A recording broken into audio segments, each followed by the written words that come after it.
बच्चों इधर ध्यान दो, हमें हाइड्रेशन एनर्जी दे रखी है के प्लस की Cl माइनस की माइनस एक्स माइनस वाई।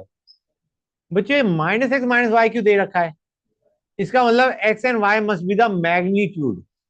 ठीक है बच्चों, and similarly lattice energy is given to us as minus z, मतलब z should be the magnitude बच्चों। क्लियर है गाइस?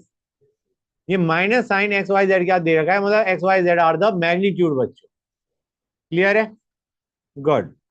अब अगर एक्स वाई जेड मैग्नीट्यूड है, then what is the heat of solution बच्चों? हीट ऑफ सॉल्यूशन है, पहले तुम लैटिस ब्रेक करोगे, कितनी एनर्जी दोगे गाइस? अगर minus z is the lattice energy, जिसमें z is the magnitude of lattice energy, तो do you realise minus z is, minus is indicating lattice का बनना, मतलब उसने तुम्हें लैटिस एंथैल्पी के बजाय लैटिस एनर्जी पकड़ा दी। They have not given you lattice का ब्रेक होना, they have given you lattice का बनना इज माइनस जेड। तो z must be the energy required to break the lattice. हाँ या ना बच्चों? ये चीज क्लियर हुई या नहीं हुई?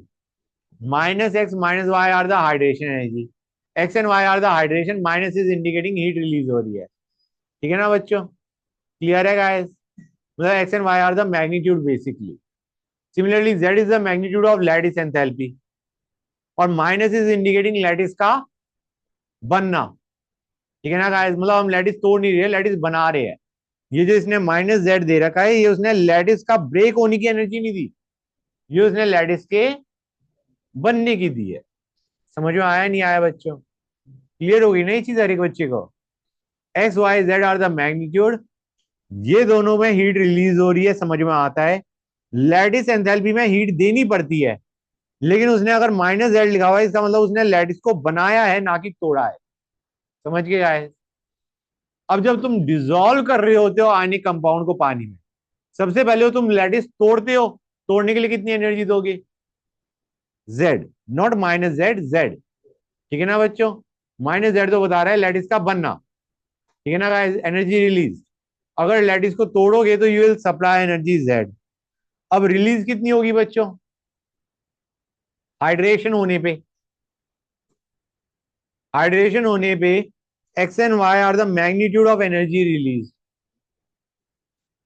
Minus X is the energy release जब के प्लस हाइड्रेट हुआ, minus Y is the energy release जब Cl माइनस हाइड्रेट हुआ। समझ आ रहा है नहीं आ रहा है बच्चों? भाई X and Y are the magnitude, ये भी एनर्जी रिलीज होगी, ये भी एनर्जी रिलीज होगी। समझे या नहीं समझे गाइस? क्लियर टू एवरीबॉडी और नॉट? मतलब यहाँ पे सबसे इंपॉर्टेंट चीज ये थी, X Y Z are the magnitude of energy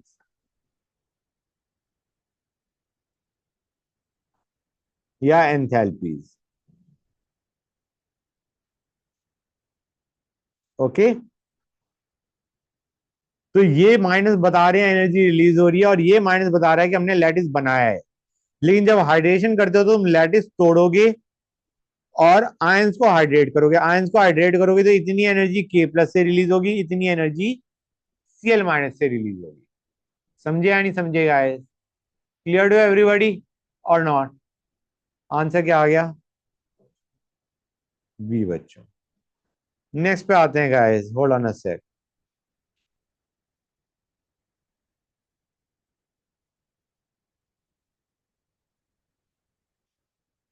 इसको देखो बच्चों, pay attention. Standard state of pure gas is pure gas at a pressure of 1 bar and temperature 273 Kelvin. Standard state 273 kelvin पे होता है, 273 या 298? 298 पे जीरो।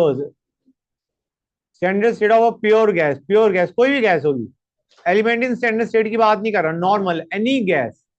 एनी गैस का जो स्टैंडर्ड स्टेट होती है वो होती है प्रेशर 1 एटमॉस्फेयर या 1 बार लेटर से, और टेम्परेचर 298 केल्विन, नॉट 273 केल्विन। पहली स्टेटमेंट गलत। दूसरा, delta H not formation for O2 gas is zero, लेकिन नॉट तो बेटा 298 केल्विन पे होता है, 500 केल्विन पे तो नहीं होता। इस हिसाब से तो ये भी गलत है। ठीक है, ओ गैस का फॉर्मेशन, ओ गैस का फॉर्मेशन, O2 का नहीं, ओ गैस का।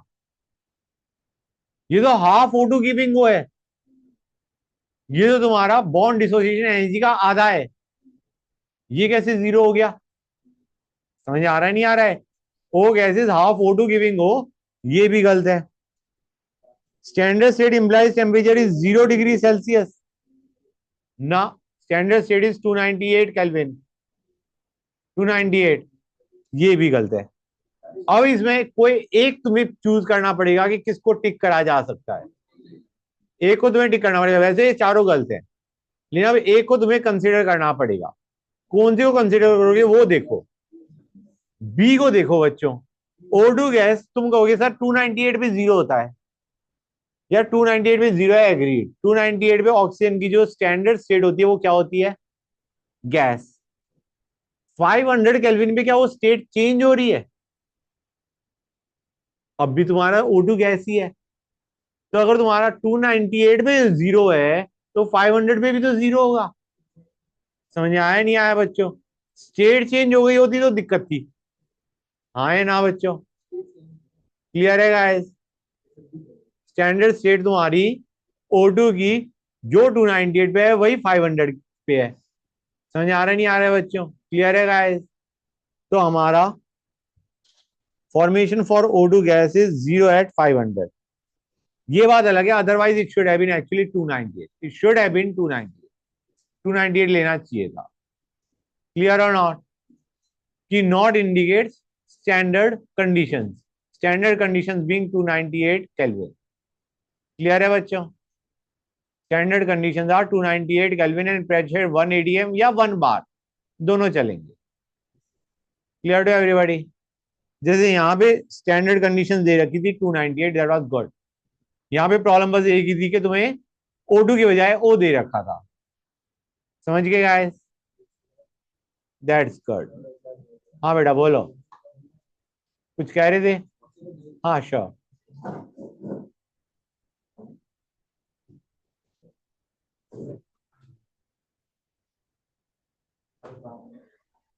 देखो बच्चे इस क्वेश्चन को देखो। HCl गैस को हमने पानी में डाला, इतनी एनर्जी रिलीज हुई। अगर 10H2O 40H2O लिया, इतनी हीट रिलीज हुई। Which is the correct statement? Heat of dilution, heat of dilution of HCl 10H2O to HCl 40H2O is इतना। डाइल्यूट करने पे क्या इतनी हीट देनी पड़ी? डाइल्यूट हो गया एक तरीके से दिस गिविंग दिस बच्चों। हाँ है ना, डाइल्यूशन यही तो है। इसके लिए डेल्टा एच कैसे निकालोगे? अगर ये 1 है ये 2 है और तुम्हें इस रिएक्शन का डेल्टा एच निकालना है तो कैसे निकालोगे guys? It will B 2 minus 1। हाँ है ना बच्चों? विल इट बी 2 माइनस 1 और नॉट? अगर तुम्हें ये रिएक्शन का डेल्टा एच चाहिए तो तुम्हें HCl.10H2O चाहिए रिएक्टेंट साइड में। रिएक्टेंट साइड में चाहिए तो मैंने उसे माइनस कर दिया, और 2 एज इट इज। समझ आ रहा है नहीं आ रहा है बच्चों? बेटा ये वैल्यू तो नेगेटिव आ रही है, नेगेटिव आ रही है, ये गलत है। Dissolution of gas in what is endothermic? ना ना, एक्सोथर्मिक है। एक्सोथर्मिक है या नहीं बच्चों? डिसॉल्व कर रहे हैं ना गैस को पानी में, एक्सोथर्मिक है। वैसे भी हमें पता है एक्सोथर्मिक होता है। Heat of solution depends on, मतलब एंडोथर्मिक नहीं है ये, एक्सोथर्मिक है। ठीक है ना बच्चों? क्लियर है guys? Next, heat of solution depends on amount of solvent. यार यहां से देख के तो लग ही रहा है, जब तुमने 10H2O लिया तो हीट ऑफ सॉल्यूशन कुछ और आया, ये 40H2O लिया तो कुछ और आया। तो this seems correct. And heat of formation of HCl solution is represented by both A and B। यार फॉर्मेशन, क्या ये फॉर्मेशन ऑफ HCl है एक्वस? यार फॉर्मेशन होता है from elements in their standard state. समझ आ रहा है नहीं आ रहा है? हमें अगर HCl सॉल्यूशन बनाना है और उसका हीट ऑफ फॉर्मेशन देखना है तो it should be from elements in their standard state. Standard state तो नहीं दे रखी यहाँ पे। HCl एक्वा स्टैंडर्ड स्टेट से बना रहे हैं क्या बच्चों, element in the standard state से नहीं बना रहे, ठीक है ना guys. So this is not delta H formation of HCl solution, this is not delta H formation of HCl solution. Formation would have been forming HCl solution from elements in their standard state, जो कि नहीं है, तो ये भी गलत है बच्चों। कोई डाउट किसी बच्चे को? Good, next.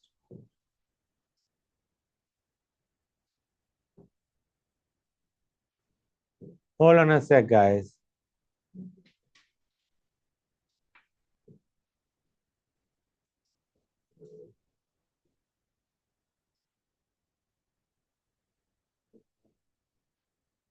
इस क्वेश्चन को पढ़ो बच्चों। When a system containing ice in equilibrium with water, ice और water दोनों क्या होना, they are existing in equilibrium. Heat is absorbed by the system and there is no change in temperature of system until whole of ice is melted. Ice और water दोनों equilibrium में थे, अब हमने हीट सप्लाई करी तो क्या temperature बढ़ता है? नहीं। जब तक तुम्हारा सारा का सारा आइस वाटर में कन्वर्ट नहीं होता, there is no rise in temperature. वो सारी की सारी हीट टेम्परेचर रेज नहीं कर पाती because it goes into the latent heat of fusion, ठीक है ना बच्चों। जो भी हीट गई that goes into the latent heat of fusion. H2O solid giving H2O liquid, तुम्हारा सारा हीट उसको सॉलिड को लिक्विड में कन्वर्ट करने में लग गई। टेम्परेचर में राइज तब आएगा जब when all of H2O solid has been converted to liquid. उसके बाद H2O लिक्विड का temperature will start to rise. समझ गए? That's good. Next, at melting point of ice there is absorption of heat in order to overcome the attractive forces of attraction, sorry, intermolecular forces of attraction। यहां तक तो ठीक है। Forces of attraction को overcome करने के लिए हम हीट सप्लाई कर रहे हैं। And the molecules of water and with in the molecules of water and ice and the kinetic energy of molecules is not increase at the melting point. Kinetic energy of the molecules is not increase. Kinetic energy किस पे depend करती है बच्चों? Temperature पे। Kinetic energy is a function of temperature, और temperature तो fix रहता है। जो तुम्हारी हीट है, क्या वो काइनेटिक एनर्जी बढ़ा रही है during phase change, during phase change, during H2O solid giving H2O liquid, जो तुमने हीट सप्लाई करी, क्या वो तुम्हारा टेम्परेचर बढ़ा रही है या फिर वो तुम्हारा इंटरमॉलिक्यूलर फोर्सेज ऑफ अट्रैक्शन को वीक कर रही है? इंटरमॉलिक्यूलर फोर्सेज ऑफ अट्रैक्शन को वीक कर रही है, टेम्परेचर वही रह रहा है। समझ आ रहा है नहीं आ रहा है बच्चों? टेम्परेचर वही रह रहा है, मतलब काइनेटिक एनर्जी वही रह रही है। तुम्हारा फोर्सेज ऑफ अट्रैक्शन वीक हो रहे हैं। एक तरीके से तुम्हारा फोर्सेज ऑफ अट्रैक्शन वीक होने का मतलब क्या है? पोटेंशियल एनर्जी बढ़ रही है, पोटेंशियल एनर्जी बढ़ रही है। जो तुम्हारे फोर्सेज ऑफ अट्रैक्शन है उनको तुम वीक कर रहे हो, तो you are actually increasing the potential energy of the system. समझ में आया नहीं आया? Kinetic energy is remaining same and the potential energy is increasing. जो तुम्हारे फोर्सेज ऑफ अट्रैक्शन है वो वीक होते जा रहे हैं। क्लियर है गाइस? तो ये दोनों स्टेटमेंट सही लग रही है या गलत लग रही है? सही लग रही है। Both the statements are true. समझ में आया नहीं आया गाइस? Clear to everybody? तो एक काइनेटिक एनर्जी नहीं बढ़ती during phase change, it is the potential energy which increases during vaporization या लेटर से तुम्हारा फ्यूजन। ठीक है ना गाइस? क्लियर है यहां तक? फ्यूजन या वेपराइजेशन करोगे, सॉलिड से लिक्विड या लिक्विड से गैस करोगे, तो तुम्हारा पोटेंशियल एनर्जी में इंक्रीज आएगा, but the kinetic energy during phase change will remain same. Clear to everybody? That's good. Next question करने में तुम्हें कोई दिक्कत नहीं आनी चाहिए, बहुत बेसिक क्वेश्चन है, आराम से हो जाएगा। देखो गाइस, कर लोगे नहीं कर लोगे? नहीं, बहुत इंपॉर्टेंट है, बहुत इंपॉर्टेंट है, ध्यान से देखो। हो सकता है कर भी दो तुम सही, लेकिन इसमें एक बहुत इंपॉर्टेंट चीज है गाइस। देखो इस क्वेश्चन, इसमें हमें आ गया है रिलेशन, बताओ। तुम कहोगे सर कोई दिक्कत नहीं, हम सीधा एक काम करते हैं, डायमंड गिविंग ग्रेफाइट है तो 1 है, ये 2 है, ये 3 है, 3 विल बी इक्वल टू 1 - 2।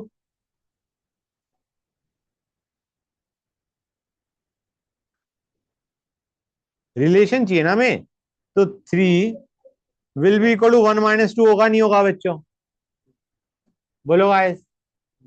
तो गड़बड़ कहाँ हो सकती है? गड़बड़ यहां पे हो सकती है, ये लिखा हुआ है +x kJ/mol। मतलब इसका जो डेल्टा एच है वो तुम्हारा एक्स नहीं है, उसका delta H is -x।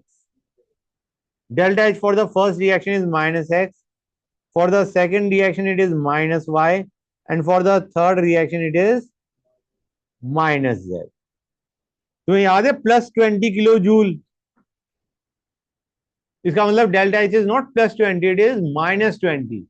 Product side में +x लिखा हुआ है, प्रोडक्ट साइड में x लिखा हुआ है, मतलब इतनी हीट इवॉल्व हुई है। समझ में आ रहा है नहीं आ रहा है बच्चों? तो delta H is not x, it is -x and -y and -z। समझ में आया नहीं आया? रिलेशन यहां पे तुम्हारा वही आ जाएगा। क्यों? क्योंकि दो हर एक जगह माइनस आ रहा है, तो तुम निकाल लोगे इसे, इसे निकाल लोगे, इसमें पुट कर दो वैल्यूज। लेकिन आइडिया बीइंग, ये बहुत इंपॉर्टेंट था, ये चीज समझ में आई नहीं आई कि अगर तुम्हें यहाँ पे +20 kJ लिखा हुआ है, तो delta H is not 20, it is -20। समझे या नहीं समझे गाइस? अगर यहाँ पे लिखा होता x kJ plus C diamond giving C graphite, तो delta H would have been equal to +x। समझ में आ रहा है नहीं आ रहा है? अगर यहाँ पे लिखा होता C diamond +x kJ give C graphite, then delta H would have been +x। अभी delta H is -x। Clear to everybody और नॉट? That's good. ये देखो नेक्स्ट क्वेश्चन, नेक्स्ट क्वेश्चन भी बिल्कुल सेम है, सेम पैटर्न पे है। ध्यान से देखो गाइस, इसमें गलती का पूरा चांस है अगर ध्यान नहीं दोगे। +2x+y, भाई इसका जो डेल्टा एच है दैट इज -2x, इसका जो डेल्टा एक्स है, डेल्टा एच है, वो है -y बच्चों। फॉर्मेशन ऑफ SO2 गैस कैसे निकालोगे guys? Formation of SO2 gas कैसे निकालोगे? SO2 तुम्हें चाहिए राइट साइड में, 2 को एज इट इज रखा। फॉर्मेशन ऑफ SO2 मतलब sulphur should be on left side, तो 1 एज इट इज, सॉरी ये -2 इधर और 1 -2, this will be your delta H formation बच्चों। SO2 तुम्हें चाहिए राइट साइड में, तो -2 कर दिया, और सल्फर तुम्हें चाहिए लेफ्ट साइड में। S+O2 गिविंग SO2 रिएक्शन चाहिए ना तुम्हें, फॉर्मेशन ऑफ SO2 गैस पूछा गया, उसकी रिएक्शन क्या होगी? S+O2 giving SO2। तो तुम्हें सल्फर लेफ्ट साइड में चाहिए था, वो मैंने एज इट इज रखा, 1 को एज इट इज रखा। SO2 तुम्हें राइट साइड में चाहिए था, तो तुमने 2 को सब्ट्रैक्ट कर दिया। समझ आ रहा है नहीं आ रहा है बच्चों? तो यहां से आंसर क्या आएगा? इस चीज का ध्यान रखना बच्चों, ये बहुत इंपॉर्टेंट है, गड़बड़ होने का पूरा चांस रहता है। क्लियर टू एवरीबॉडी और नॉट? समझ गए ना? क्योंकि तुम्हें यहाँ पे +2x kcal दे रखा है, +y दे रखा है, तो delta H is -2x and -y। क्योंकि इतनी हीट, 1 सेकेंड, क्योंकि इतनी हीट रिलीज हो रही है, इतनी हीट रिलीज हो रही है। ये तो तुम्हें मैग्नीट्यूड पकड़ा दिया उन्होंने, ये तो उन्होंने तुम्हें मैग्नीट्यूड बता दिया कि इतनी हीट रिलीज हो गई। साइन कौन लगाएगा? साइन तो तुम लगाओगे यहाँ। क्लियर है गाइस?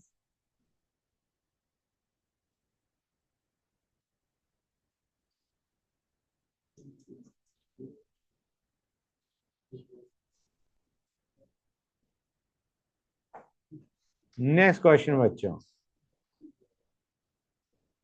किससे लार्जेस्ट इंक्रीज इन टेम्परेचर आएगा? स्ट्रॉन्ग ऐसे स्ट्रॉन्ग बेस से लार्जेस्ट इंक्रीज इन टेम्परेचर आना चाहिए, लेकिन उन्होंने तुम्हें ये भी नहीं कह रखा कि पूरा का पूरा न्यूट्रलाइज हो रहा है। पूरा न्यूट्रलाइज नहीं हो रहा ना बेटा, दोनों का 1 1 मोलर लिया है। इसमें तुम्हारा 20 × 1, मतलब मोलैरिटी तो 1 है ना बच्चों, तो 20 × 1 इतने मिलीमोल न्यूट्रलाइज होगा। ये लिमिटिंग रिएजेंट है, ये रिएजेंट इन एक्सेस है। हाँ है ना? तुम्हारा 20 is the heat 20 into let us से एक्स, एक्स हमारा क्या हो गया बच्चों 57.3, इतनी हीट रिलीज होगी, हाँ या ना बच्चों? 20 into 1, 20 into 1 into x, where x is the heat release when strong acid reacts with strong base. कितना बच्चों 57.3, इतनी हीट रिलीज हुई। क्लियर है guys? Will be equal to M S delta T, M कितना होगा यहाँ पे बच्चों 70 एस डेल्टा टी, हाँ या ना?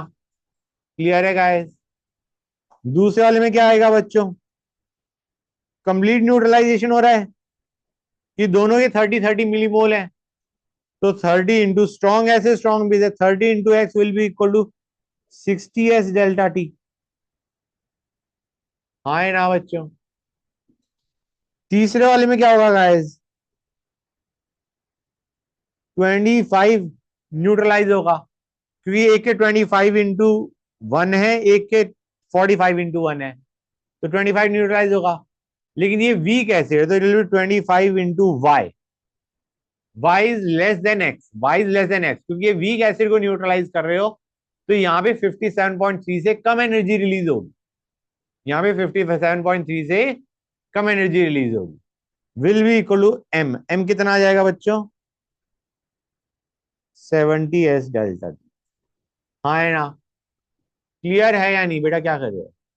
क्लियर है यहां तक? गुड। और लास्ट वाले में क्या होगा? न्यूट्रलाइजेशन तो कंप्लीट हो रहा है, न्यूट्रलाइजेशन कंप्लीट हो रहा है, लेकिन it is not X, it is Y. Complete neutralization हो रहा है, एग्रीड, दोनों के 30-30 मिलीमोल थे, लेकिन तुम्हारी जो हीट रिलीज हो रही है वो एक्स रिलीज नहीं हो रही, वो वाई रिलीज हो रही है, कम रिलीज हो रही है, because you are taking a weak acid का न्यूट्रलाइजेशन विद स्ट्रॉन्ग बेस बेटा। समझ आ रहा है नहीं आ रहा है? तो यहाँ पे you will have 30 into Y equal to 60 S delta T. समझे या नहीं समझे गाइस? क्लियर टू एवरीबॉडी और नॉट? हर एक बच्चों को ये चीज क्लियर हो गई? अब डेल्टा टी पूछा गया है बच्चों, हमें इनकी रेशियो ले लो, 20x/70, 30x/60, 25y/70, 30y/60। सबसे बड़ी वैल्यू किस में आ रही है, जबकि तुम्हें पता है x is greater than y, क्योंकि x is neutralization of strong acid with strong base and y is neutralization of weak acid with strong base. किसमें सबसे ज्यादा हीट रिलीज हुई है, किसका डेल्टा टी सबसे ज्यादा होगा? हीट रिलीज ज्यादा नहीं, किसमें डेल्टा टी सबसे ज्यादा होगा? बी वाले में बच्चों। क्लियर है गाइस? बी वाले में delta T will be maximum. समझ में आया नहीं आया? क्लियर टू एवरीबॉडी और नॉट? ए में ज्यादा कैसे हो जाएगा बेटा, कैलकुलेट करो ना, 20x/70, यहाँ पे 30x/60।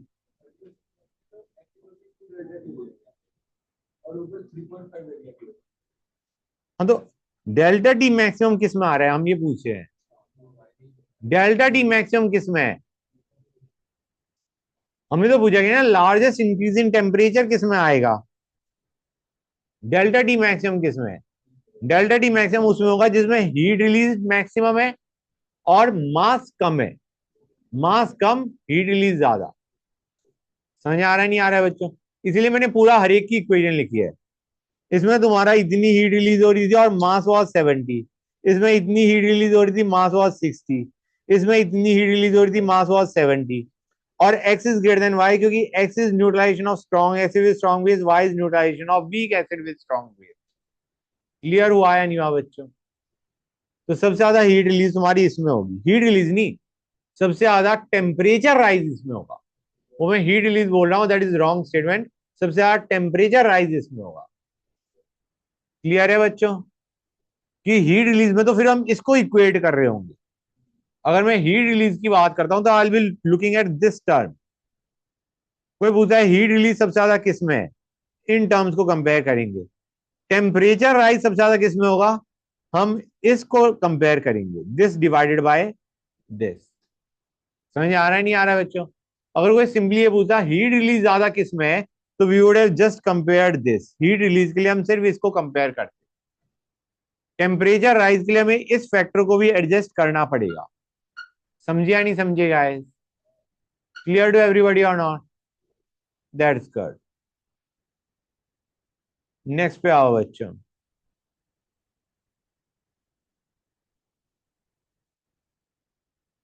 इस क्वेश्चन को देख के बताओ आंसर करेक्ट है या मतलब स्टेटमेंट्स करेक्ट है या नहीं, पढ़ो। 1 सेकंड में एक बार वो भी कॉपी कर ही लूं, क्योंकि मैं ये नहीं कह रखा which is correct which is incorrect, statement explain कर रही है या नहीं वो भी पूछा गया है। बताओ बच्चों।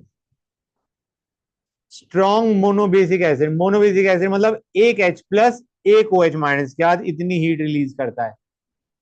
मोनोबेसिक और मोनो एसिडिक का मतलब है दोनों का एक एक H और OH रिलीज करने की टेंडेंसी है। मोनोबेसिक एसिड का मतलब जैसे HCl, मोनो एसिडिक बेस मतलब जैसे NaOH, जैसे H2SO4 is a dibasic acid. तो यहाँ पे ये कहना चाह रहा है एक H प्लस को जब एक OH माइनस के साथ रिएक्ट करते हो तो इतनी हीट रिलीज होती है। करेक्ट है। दूसरा, enthalpy of neutralization is the heat release when 1 mole of H plus reacts with 1 mole of OH minus to form 1 mole of H2। ये भी करेक्ट है। तो ये आ गया। समझ में आया नहीं आया बच्चों?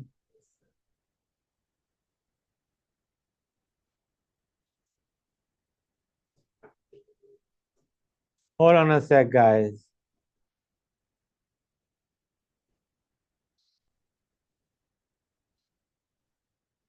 अब ये वाला तुम आसानी से कर लेना चाहिए तुम्हें एक बार में।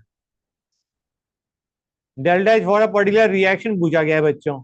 रिएक्शंस को ऐड सब्ट्रैक्ट करके तुम्हें ये पता लगाना है कि how will you make this reaction. बना लोगे गाइस? CO2 तुम्हें, CO2 चाहिए ही नहीं, CO चाहिए राइट साइड में और C चाहिए लेफ्ट साइड में। तो इसको तो एज इट इज रखो। मैं इसको 1 करता हूं, इसको 2 करता हूं। 2 को तो एज इट इज रखो। और CO तुम्हें चाहिए राइट साइड में, वो भी एक। क्लियर हुआ है नहीं हुआ बच्चों? समझ आया नहीं आया? गुड।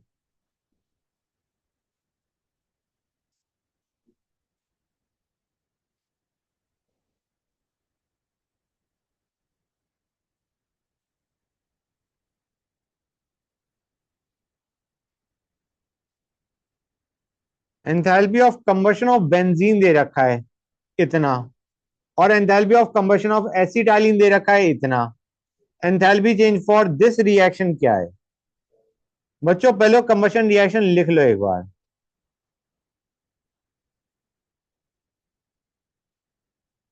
ये कंबशन ऑफ बेंजीन है, ये कंबशन ऑफ एसिटाइलिन है। तुम देख सकते हो गाइस कि यहाँ पे अगर मैं 3 से मल्टीप्लाई करूं, मतलब ये 1 है ये 2 है, इन दोनों का डेल्टा एच दे रखा है हमें। ठीक है बच्चों? और हमें डेल्टा एच इसके लिए निकालना है। कैसे निकालोगे? C6H6 तुम्हें एज इट इज चाहिए, लेफ्ट साइड में ही चाहिए 1। और नहीं सॉरी, राइट साइड में चाहिए तुम्हें C6H6, राइट साइड में चाहिए, तो -1 कर दो। ठीक है बच्चों? और 3 C2H2 चाहिए तुम्हें लेफ्ट साइड में, तो +2 × 3। समझ में आया नहीं आएगा? We have got reaction 3 C2H2 giving C6H6। Clear हुआ है नहीं हुआ है? तो तुमने रिएक्शन लिखी, रिएक्शन के हिसाब से इस रिएक्शन, जो रिएक्शन तुम्हें दे रखी थी उनको लिखा तुमने, और फिर इस रिएक्शन को बना लिया using the about two reaction. Benzene तुम्हें राइट साइड में चाहिए था तो इसको रिवर्स कर दिया, और 3 C2H2 रिएक्टेंट साइड में चाहिए थे तो इसको ×3 कर दिया। समझ में आया नहीं आया? ये ऑटोमेटिकली कट जाएंगे, इसकी टेंशन मत लेना। ठीक है गाइस? जो रिमेनिंग है वो कट जाएंगे अपने आप। ठीक है? गुड।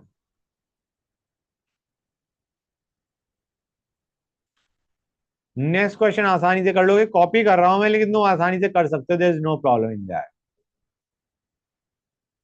एक बार पढ़ लो इतने।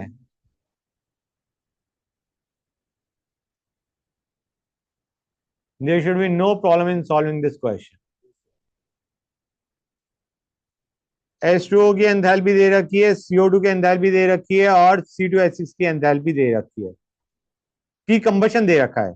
इन दोनों की H2O की एंथैल्पी दे रखी है, CO2 की एंथैल्पी दे रखी है और कंबशन ऑफ C2H6 दे रखा है, फॉर्मेशन ऑफ C2H6, मतलब एक तरीके से एंथैल्पी ऑफ C2H6 पूछा गया है। निकाल लोगे ना बच्चों? गुड।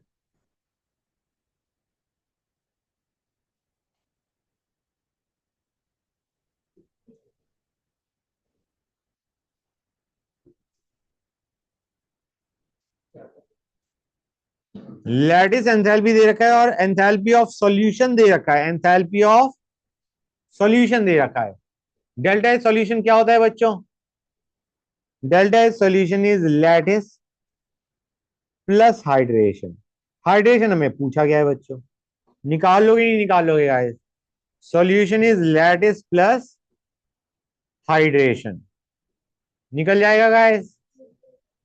नेगेटिव आना चाहिए, बेसिकली नेगेटिव आना चाहिए। अब जो नेक्स्ट क्वेश्चन है वो सही पूछा जाए तो तुम्हारा पीरियोडिक क्लासिफिकेशन का है। बच्चों देखो, हमें एक आ गया विच इज नॉट एंडोथर्मिक, मतलब which is exothermic. Argon already stable है या इलेक्ट्रॉन लेने के बाद स्टेबल है? ऑलरेडी स्टेबल है तो उसकी इलेक्ट्रॉन लेने की टेंडेंसी होगी? नहीं होगी, तो देनी पड़ेगी एनर्जी, इट इज एंडोथर्मिक। इसके बारे में यू आर नॉट श्योर, वैसे वो कह भी सकते हो कि एच इलेक्ट्रॉन लेने के बाद स्टेबल हो रहा है, इनर्ट हो रहा है। लेने के बाद स्टेबल हो रहा है तो it might be exothermic. Okay, it might be exothermic क्योंकि इलेक्ट्रॉन लेने के बाद ये इनर्ट हो रहा है। अब इस पे आओ, Na आयोनाइजेशन तो हमेशा पॉजिटिव होता है, एंडोथर्मिक। अब याद करो बच्चों, O माइनस से O2 माइनस बना रहे हैं। पहला electron gain enthalpy non metals का होता है नेगेटिव और दूसरा होता है पॉजिटिव, क्योंकि वो रिपल्शन फेस करता है। एक इलेक्ट्रॉन जब ऑलरेडी ले चुका है वो, तो it repels the coming of another electron. O से O माइनस बनना इज एक्सोथर्मिक, लेकिन O माइनस से O2 माइनस बनना इज एंडोथर्मिक। समझ आया नहीं आएगा? ये याद है नहीं याद है? क्लियर है एवरीबॉडी? क्योंकि एक इलेक्ट्रॉन वो लेने की उसकी टेंडेंसी थी, ले लिया। अब दूसरा इलेक्ट्रॉन को, जो इलेक्ट्रॉन ऑलरेडी प्रेजेंट है, they will repel it a lot. तो second electron gain enthalpy is always positive, शायद मैंने लिखवाया भी था ये चीज। तो दिस इज ऑल्सो एंडो, इसका मतलब यही एक्सो है। हाँ, नेक्स्ट पे आते हैं बच्चों। Let us go to the next one guys.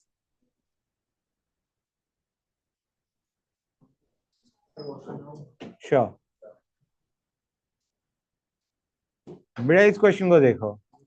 Br2 liquid, Br2 ये लिक्विड है बच्चों, Br2 लिक्विड को एटोमाइज करना है। एटोमाइज करना मतलब Br2 liquid giving 2Br gas, उसके लिए एनर्जी इज X और bond enthalpy of Br2 is Y। इन दोनों के बीच में रिलेशन क्या होगा गाइस? बॉन्ड एंथैल्पी तुम्हें याद होगा, मैंने बताया भी था, एटोमाइजेशन होता है normally in gas phase. Normally in gas phase को हम एटम्स में ब्रेक कर रहे हैं, है ना बच्चों? याद है या नहीं याद है? एटोमाइजेशन वाज कि नॉर्मली इन गैस फेज को तुम ब्रेक कर रहे हो इनटू एटम्स, राइट? अब यहां पे हमें गैस फेज नहीं दे रखा, हमें क्या दे रखा है? लिक्विड। क्लियर है बच्चों? मतलब एटोमाइजेशन ऑफ Br2 लिक्विड की रिएक्शन क्या होगी बच्चों? It will B Br2 liquid giving 2Br gas. समझ आ रहा है नहीं आ रहा है बच्चों? प्रोडक्ट्स जो बनते हैं दो R atoms in gas phase, ये है हमारा एक्स। और बॉन्ड एंथैल्पी ऑफ Br2 क्या होगा बच्चों? बॉन्ड एंथैल्पी में स्पेसिफिक होता है कि तुम्हारा गैस से गैस का बनना। समझ आ रहा नहीं आ रहा है बच्चों? जो बॉन्ड एंथैल्पी होता है that is always for gaseous molecule से हम एटम्स बना रहे हैं। मतलब बॉन्ड एंथैल्पी जो होगा तुम्हारा वो होगा Br2 gas giving 2Br gas. समझ में आया नहीं आया बच्चों? क्लियर है? This is given to us as X, this is given to us as Y. बताओ एक्स और वाई के बीच में क्या रिलेशन है? एक में हम Br2 लिक्विड से Br गैस बना रहे हैं, एक में Br2 गैस से Br गैस बना रहे हैं। वेपराइजेशन की एनर्जी मिसिंग है नीचे वाले में। मतलब मैं अगर x को कहूं तो x is delta H vaporization of bromine plus y। हाँ या ना? ये चीज समझ में आई नहीं आई? भाई Br2 लिक्विड का Br गैस बना रहे हो तो सबसे पहले उसे वेपराइज करा, Br2 liquid giving Br2 gas, and then Br2 gas giving Br gas. समझ में आया नहीं आया? ये हो गया delta H vaporization, Br2 liquid giving Br2 gas, ये किया। और फिर Br2 gas giving Br gas, ये हो गया। समझ में आया नहीं आया? मतलब बॉन्ड एंथैल्पी समझ गए? Bond enthalpy is this reaction and enthalpy of atomization for Br2 liquid is this. Clear to everybody और नॉट? हर एक बच्चे को क्लियर है? किसी को कोई डाउट नहीं? Good, that's great.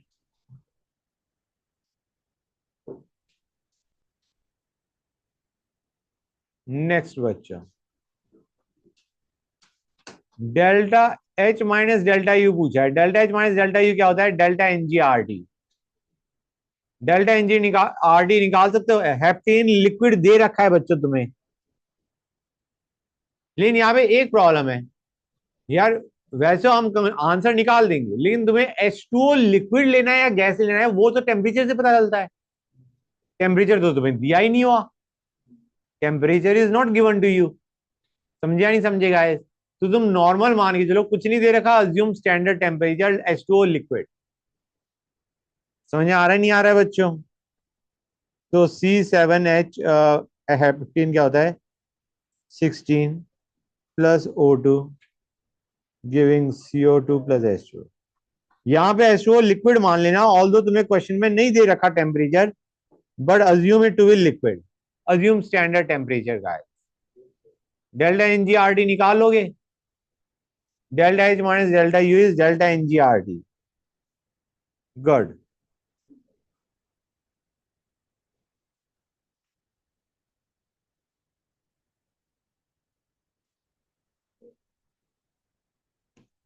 ये अगेन जो नेक्स्ट क्वेश्चन दे रहा हूँ, it is a normal question guys, आसानी से कर सकते हो।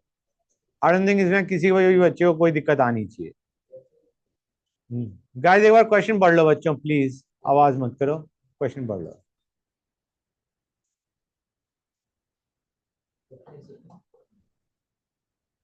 हमें पूछा गया which of the relations are correct.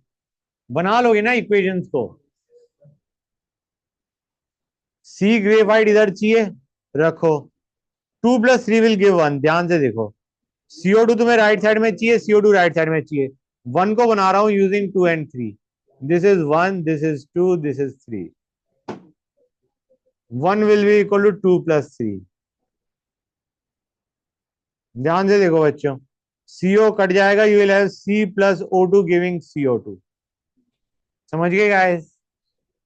Clear to everybody और नॉट? That's good.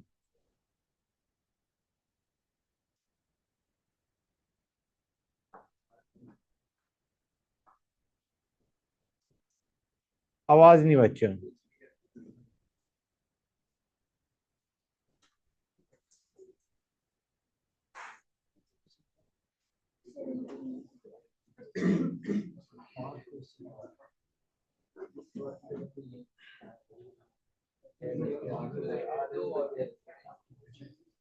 इस क्वेश्चन को देखो guys, combustion of benzene gives this and this. Enthalpy of combustion of benzene दे रखा है कांस्टेंट वॉल्यूम पे। कांस्टेंट वॉल्यूम मतलब तुम्हें डेल्टा यू रिएक्शन दे रखा है, और डेल्टा एच रिएक्शन पूछा गया है बच्चों। डेल्टा यू रिएक्शन निकाल दिया गया है, डेल्टा एच रिएक्शन पूछा गया है। Delta H is equal to delta U plus delta N G R. और बेंजीन लिक्विड है, बेंजीन लिक्विड है बच्चों। टेम्परेचर 25 डिग्री सेल्सियस दे रखा है, मतलब H2O लिक्विड लोगे, बेंजीन भी लिक्विड लोगे। मतलब तुम्हारे पास गैसेस में या तो CO2 होगा या O2 होगा। डेल्टा एनजीआरटी को यूज करके निकाल लेना। निकालोगे नहीं निकालोगे गाइस? समझ में आया नहीं आया? Clear to everybody? CO2 will be gas and O2 will be gas, H2O will be liquid, benzene will be liquid. Delta U दे रखा है, डेल्टा एच निकाल लोगे। निकाल लोगे ना बच्चों? अच्छा guys, delta H delta U के बराबर कब आएगा? जब डेल्टा एन जी 0। तो जरा बताओ बच्चों, इस क्वेश्चन में कौन सा होगा answer? Delta N G 0।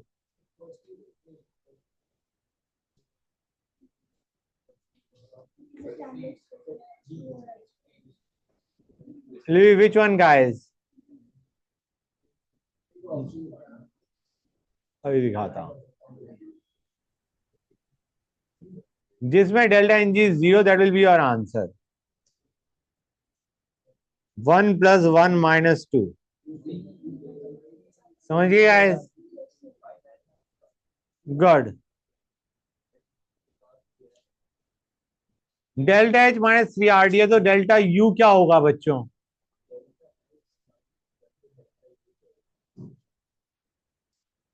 A gas giving a liquid है, -3 RD will be equal to delta U plus delta N G क्या आएगा बच्चों? -1 RD। तो डेल्टा यू आ गया हमारा -2 RD। रिलेशन कौन सा वैलिड होगा बच्चों?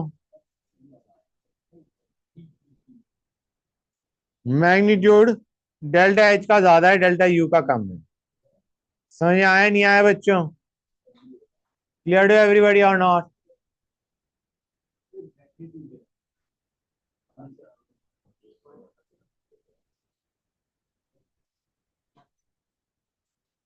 आवाज नहीं गाइस। इस क्वेश्चन को देखो बच्चों, निकाल लोगे? हमें 2-3 रिएक्शन दे रखी हैं और इस रिएक्शन का डेल्टा एच पूछा गया है। यार ये रिएक्शन तो तुम्हारी एंथैल्पी ऑफ CH4 नहीं है, ये रिएक्शन एंथैल्पी ऑफ CH4 है। हाँ है ना, this is enthalpy of CH4 पूछा गया है। इसका डेल्टा एच दे रखा है, इसका delta H will be enthalpy of CH4 plus 2 times of 0 minus enthalpy of CO2, ये -2 टाइम्स एंथैल्पी ऑफ H2O। निकाल लोगे नहीं निकाल लोगे गाइस? क्लियर टू एवरीबॉडी और नॉट? समझ आया नहीं आया बच्चों? हाँ है ना? हो जाएगा ना गाइस क्वेश्चन?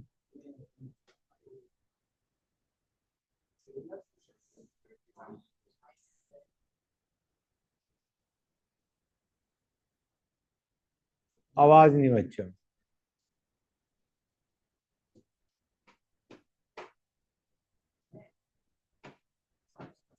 कम्बश हाँ, नहीं मुझे नहीं पता, कहीं लिखा है क्या? ना, हो भी सकता है, मुझे नहीं पता, मतलब जेई का है इतना मुझे पता है। ओके बच्चों, heat of combustion of carbon, combustion of carbon मतलब CO2 का बनना, and combustion of CO, combustion of CO का मतलब क्या हो गया बच्चों? एक ये दे रखा है, एक ये दे रखा है, और फॉर्मेशन ऑफ CO पूछा गया है बच्चों। फॉर्मेशन ऑफ CO कैसे निकालोगे गाइस? जब तुमने रिएक्शन लिखी डाली है तो एक काम करो, 2 - 1 कर दो। हाँ है ना बच्चों? जब रिएक्शन लिखी डाली है। क्लियर है या नहीं गाइस? समझ गए? कोई डाउट किसी बच्चे को? 2 - 1 करने पे क्या बचेगा? बेसिकली CO2 इधर आ जाएगा, CO इधर आ जाएगा, you will have C plus half O2 giving CO। You will have C plus half O2 giving CO। इस रिएक्शन का heat of formation of CO पूछा गया था ना बच्चों, तो ये तुम्हारा इससे आ जाएगा। क्लियर टू एवरीबॉडी और नॉट? सी तुम्हें लेफ्ट साइड में चाहिए था, CO राइट साइड में चाहिए था, वहीं से मैंने कंक्लूड कर लिया। कोई डाउट किसी बच्चे को? गुड।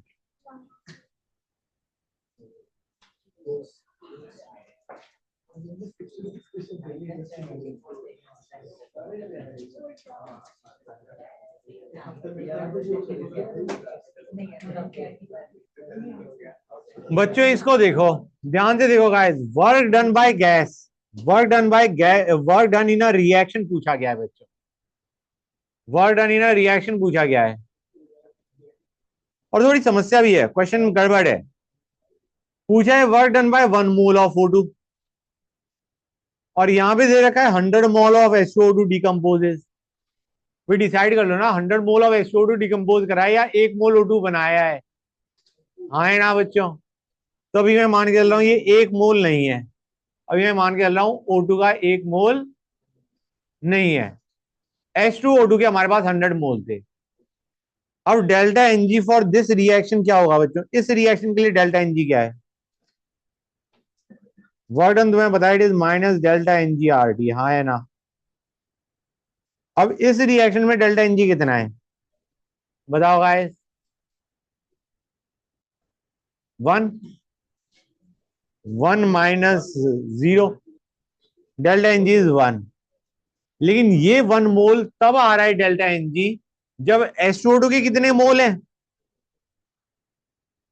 ये 1 मोल डेल्टा Ng कब आ रहा है? जब H2O2 के 2 मोल हैं। और H2O2 के हमें मोल कितने दे रखे हैं बच्चों? 100। तो अगर 2 मोल H2O2 से डेल्टा Ng ये आ रहा है, तो 100 मोल H2O2 से डेल्टा Ng कितना आएगा? Into 100/2, correct. समझ में आया नहीं आया बच्चों? ये चीज क्लियर हुई या नहीं हुई? Delta Ng was 1 for 2 mole H2O2, तो 100 मोल H2O2 के लिए delta Ng will be this into R। किसमें पूछा गया है? जूल में 8.3 इंटू T बच्चों, किलो जूल में पूछा गया है, किलो जूल में पूछा गया है, इंटू T। निकाल लोगे नहीं निकाल लोगे guys? Can you do this part और नॉट? हो जाएगा हर एक बच्चे से?